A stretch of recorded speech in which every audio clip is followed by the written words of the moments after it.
ক্ষমতার পট পরিবর্তনের পর রাষ্ট্রের বিভিন্ন গুরুত্বপূর্ণ পদে পরিবর্তন আনার দাবি করে সমন্বয়ক থেকে শুরু করে দেশের সাধারণ মানুষ।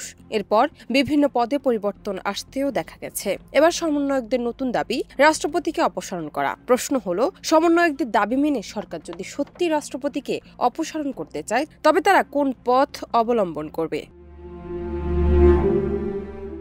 এ বিষয়ে সংবিধান বিশেষজ্ঞরা জানিয়েছেন, রাষ্ট্রপতি যদি স্বেচ্ছায় পদত্যাগ করেন বা মৃত্যুজনিত কারণে পদ শূন্য হয় তখন স্পিকার অস্থায়ী রাষ্ট্রপতির দায়িত্ব পালন করবেন। তবে বাংলাদেশের বিদ্যমান রাষ্ট্র ব্যবস্থার স্পিকার, সংসদ কোনোটাই নেই। স্পিকার অস্থায়ী রাষ্ট্রপতি হলে পরবর্তী 90 দিনের মাঝে ওই সংসদ দ্বারাই নতুন রাষ্ট্রপতি নির্বাচন করতে হবে। অতএব রাষ্ট্রপতিকে অপসারণের জন্য বৈধ কোনো পন্থা নেই। বিবিসি বাংলার একটি প্রতিবেদন থেকে জানা যায়, বর্তমান সরকার রাষ্ট্রপতিকে অপসারণ করতে পারবে কিনা এবং পারলে তা কিভাবে, এ ব্যাপারে সুপ্রিম কোর্টের আইনজীবী অ্যাডভোকেট বলেছেন, সংবিধান অনুযায়ী ওই সুযোগ নেই। রাষ্ট্রপতি এখন স্বেচ্ছায় বা কারো কথায় চলে যেতে পারেন। ক্ষমতায় যারা আছেন তারা বললেই চলে যাবে।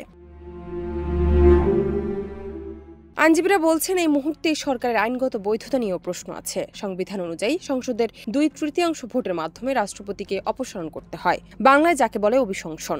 একাধিক সিনিয়র আইনজীবী মন্তব্য করেছেন, অভিশংসনের জন্য সংসদ লাগবেই। তবে রাষ্ট্রপতি স্বেচ্ছায় পদত্যাগ করলে তখন আর সংসদ লাগবে না বলে জানিয়েছেন তারা। ডেস্ক রিপোর্ট, দেশ রূপান্তর।